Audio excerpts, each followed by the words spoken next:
บายดีนะทุกคนวันนี้พอมามินเนี่ยนี่หลังจากที่ได้ไปส่งมามินเนี่ยนี่ไปเรียนหนังสือแล้วก็เป็นเวลาของเฮาเป็นเวลาของพอที่จะมาออกกำลังกายยูทีแสก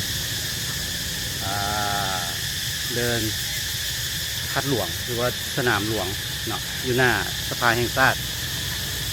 แต่ว่าก่อนจะไปแลนไปจ็อกกิ้งไปยางนั้นเขาก็ต้องได้วอร์มก่อนเนาะไปจะวอร์มกันก่อนก่อนที่จะไปแลนก็ขอมาวอร์มอัพอยู่ที่หน้าอนุสาวรีย์นักรบเก่านี่ก่อนเนาะ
โอ้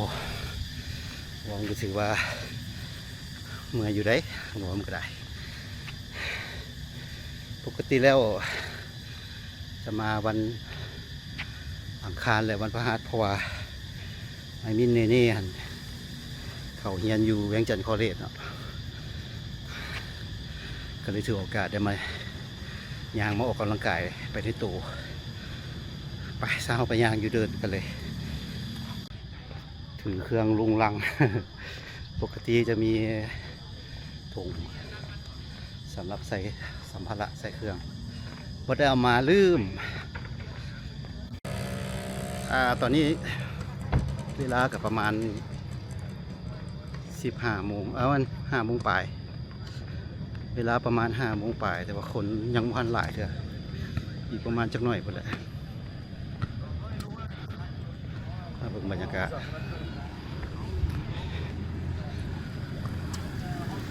คนยังบ่หลายแต่ก็แดดยังแดดอยู่ยังแดดก็แดดแห้งอยู่อีกจังหน่อยนี่บอลจอดรถแถวนี้เต็มแต่รถเลยนี่เดี๋ยวสีมาทาอัปเดตให้เบิ่งเด้อบอลนี้ก็มีส่วนให้เด็กน้อยลินอยู่ถ้าว่าพ่อแม่มาออกกำลังกายก็จะมีบอลให้เด็กน้อยลินสไลเดอร์ปกติแล้วพอมามินนี่จะย่างก่อนแล้วจังแลนเพราะว่าอย่างห่างกายมันบุฟิตนะห่างกายมันบุฟิตเพราะว่าบ่ค่อยได้ออกกำลังกายเรื่อยๆแต่ว่ากับมักออกกำลังกายอยู่อาทิตย์หนึ่งอาจจะ2 เทื่อบางเทื่อก็อาทิตย์ละเทื่อวันนี้ก็เป็นประตูทางเข้าเดินพระธาตุหลวงปกติเราจะแล่นไปฮอดจำพุ่นแล้วก็โค้งไปพุ่นจำพุ่นอีกแล้วก็มาฮอดหน้าประตูนี้แล้วก็เข้าไปทางในเดินธาตุหลวงอ้อมธาตุหลวงแล้วก็ออกมา ยางไปแลนไปจำพูนอีกจำพูนแล้วก็โค้งกลับคืนมา2 รอบ 3 รอบเดี๋ยวสิพาเข้าไปทายเบิงพระธาตุหลวงสิทายเบิงนำเลยบางคนอยู่ต่างแขวงอาจจะบ่ทันเห็นเนาะหรือว่าเห็นแล้วแต่ก็อยากเบิงอีกก็บ่เป็นอย่างเดียวเขาสิพาเดี๋ยวพอไม่มีเน่ๆสิพาเข้าไปโอเคบริเวณข้างหน้านี้จะมีรถบัสของนักท่องเที่ยวที่มาเที่ยวประเทศลาวนะจอดอีกแรงหน่อยนึงนี่จะเห็นเต็มอยู่แหละนักท่องเที่ยวมาเที่ยวอยู่บ้านเฮา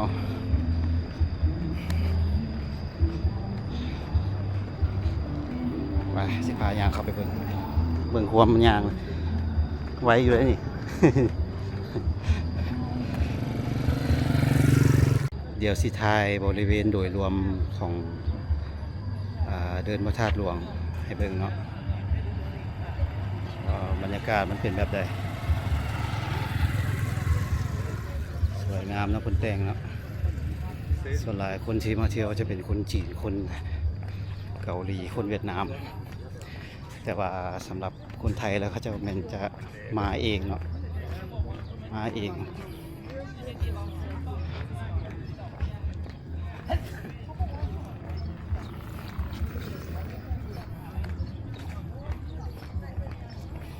แต่ก่อนทางนี้เพิ่นว่าปิ่นทางน้ามาช่วงระยะหนึ่งเพิ่นเปลี่ยนว่าทางหน้ามันจะอยู่เบื้องทิศตะวันออก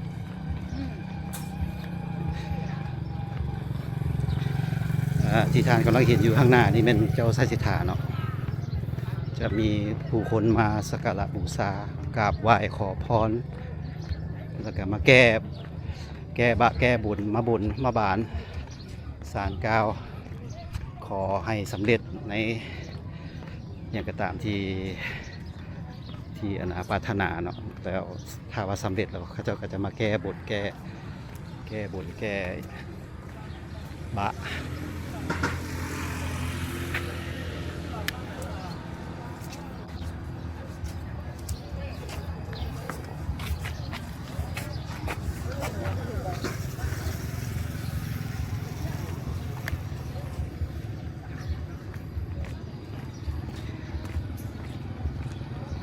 ต้นตาลอ้อมหายากแล้วต้นตาลสมัยนี้เพราะว่าเขาเจ้าบ่ปลูกแล้วก็เขาว่ามันหกมันเขาเจ้าบ่ปลูกแล้วตะกี้อยู่งานพอไม่มินในนี่ก็มีต้นตาลแต่ว่าได้ตัดออกละมันคือว่ามันหกเนาะอยู่งานมันบ่เหมาะสมในการปลูกต้นตาลอันนี้เป็นความงดงามของพระธาตุหลวงบางคนก็ใส่สุดลาวเนาะใส่สุดลาวมาถ่ายรูป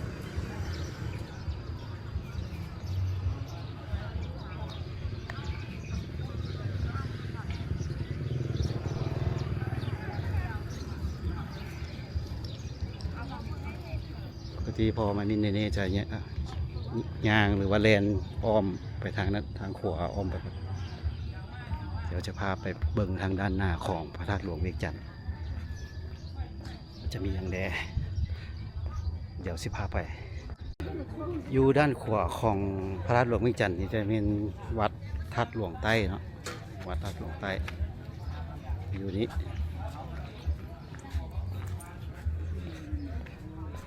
เป็นวัดที่งดงามแห่งหนึ่งเช่นกันใครได้มาก็มากราบมาไหว้พุทธรูปปั้น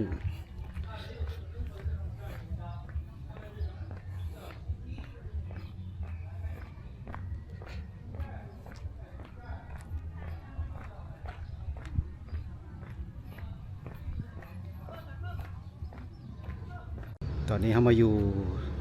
เกือบว่าด้านหลังของอันนี้เป็นวัดธาตุหลวงใต้เนาะวัดธาตุหลวงใต้ที่เขาว่าเมื่อกี้นี่แต่กี้เลยบอนนี้จะเป็นหนทางบอนนี้จะเป็นหนทางแล้วข้ามตรงนี้จะเป็นตลาดของตลาดธาตุหลวง ตลาดท่านหลวงตลาดสดนี่แหละแถวนี้จะเป็นตลาดพอมีนี่ตอนน้อยยังจื้อได้อยู่ว่าทางนี้มันเป็นเส้นไปหอมน้อยๆแล้วเพิ่นเฮ็ดใหม่เพิ่นบูรณะใหม่เพิ่นจัดแจงใหม่นะแล้วผู้เฒ่าผู้แก่เพิ่นว่าอยู่บ่อนนี้เป็นมีหูนาคอยู่นี่มีหูพญานาคเดี๋ยวสิพาไปเบิกบ่อนนี้เนาะบริเวณที่เพิ่นว่าวังปูศรีสัตนาคราชคนก็จะมากราบไหว้บูชากราบไหว้บูชามีของเส้นไหว้เนาะแต่ว่าเพิ่นบ่ให้มีพิธีบวงสรวงต่างๆนะเห็นบ่จะเป็นคือน้ำสร้างจะซูมเข้าไปให้เบิ่งซูมเลยเนาะเพิ่นปกไว้อยู่หาอย่างเบิ่ง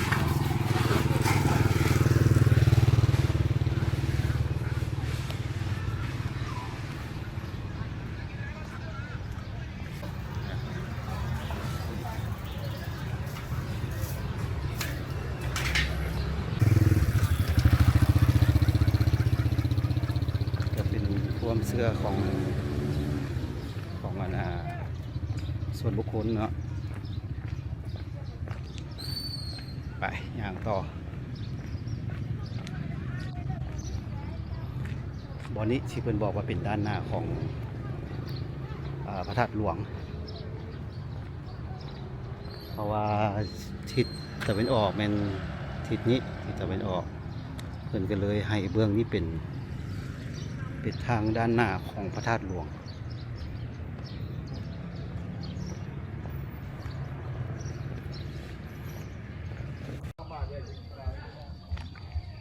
เบื้องซ้ายของพระธาตุหลวงจะมีซิมเนาะมีซิมสวยงามหลาย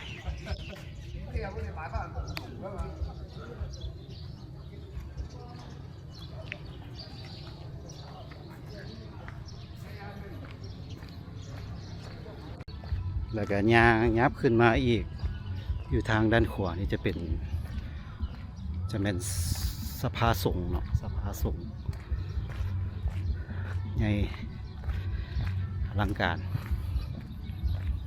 มีสภาสงฆ์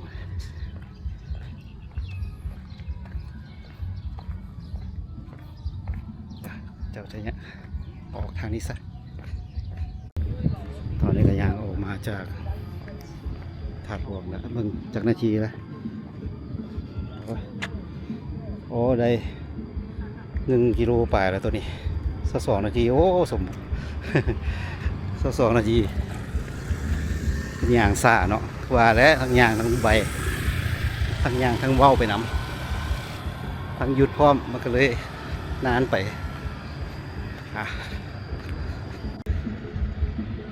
ตอนนี้ก็6 โมงยังเช้า6 โมงยังเช้าแล้วแดดยังกล้าอยู่โอ้ยสิบหน้าแล่บ่เนาะให้เบิ่งบรรยากาศเด้อเห็นว่าแดดแสงแดด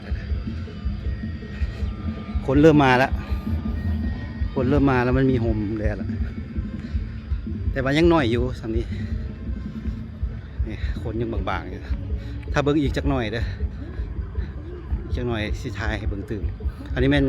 สภาแห่งชาติ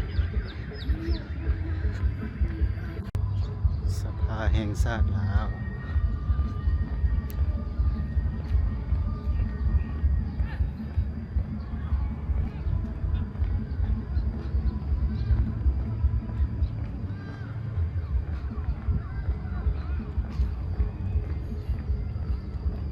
มือมาเล่นกันย่างไก่ตลอดเลยเนาะมือละถอก2 เที่ยว 3 เที่ยว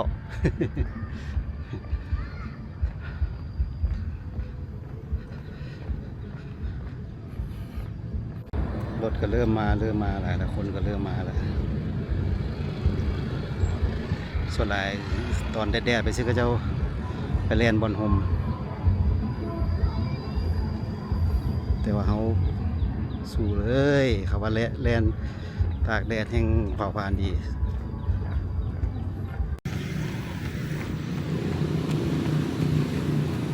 เอาเริ่มแล่นแล้วบัดนี้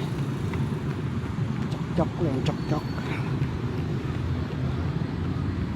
คนนี้โซลามาย่างเบิ้งเพราะว่ามันห่ม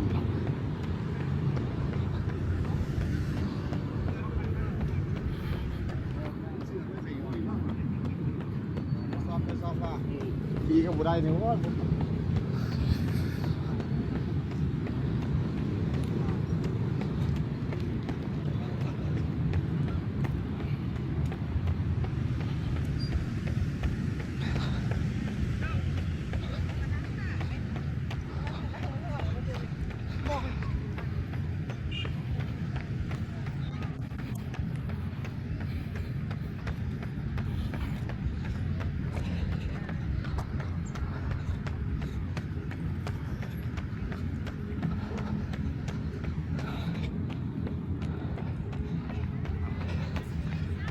นี่ก็เจ้าเต้นแอโรบิก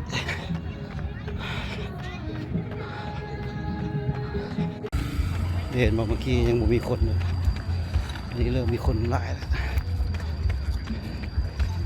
คนมาขายเครื่องได้คนมาออกกำลังกายได้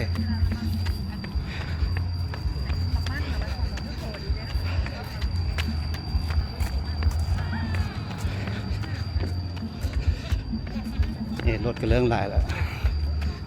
ว้า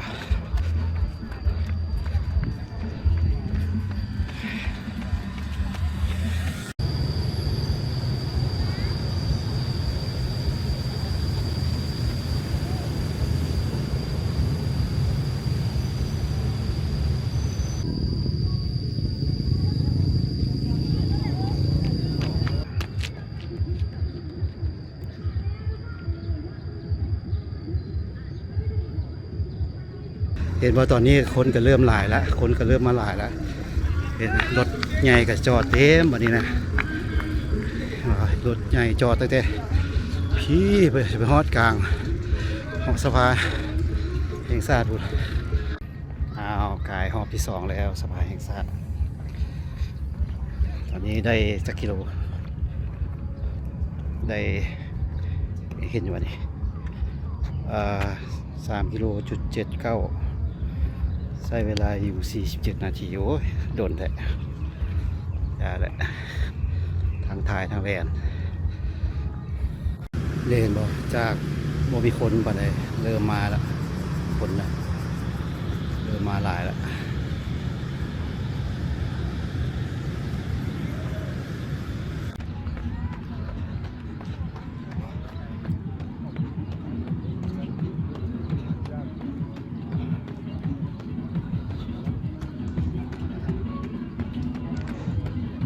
เอามาฮอดจุดนี้ก็ขอปิดเสียงไว้ก่อนเนาะเพราะว่าอยู่ด้านขวามือนี้เขาเจ้าเต้นแอโรบิกอยู่เนาะ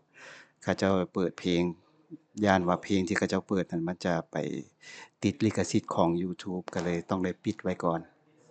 กันไว้เนาะกันไว้เพื่อบ่ให้ผิดกฎของ YouTube เอง เห็นบ่คนหลายจักรถถีบจักคนจักหยังต่อหยังย่างเต็มเห็นบ่ตอนนี้ก็9 โมงปลาย15 นาทีเลยรถเต็มเลยนะซ่อนคันกันเลยนี่ซ่อนคันกันยาวไปเลยตอนนี้ก็6 โมงปลาย15แล้วแลนได้ทั้งยางทั้งแลนได้ 4.8 กิโลแต่ว่าถึงเวลาได้ไปฮับมามินนี่แหละ สันกาขอจบคลิปนี้ไว้เพียงเท่านี้ก่อนเนาะแล้วมาเจอกันใหม่คลิปหน้าบ๊ายบายขอบใจที่รับชมเด้อพ่อไม่บินเน่เน่พ่อไม่บิน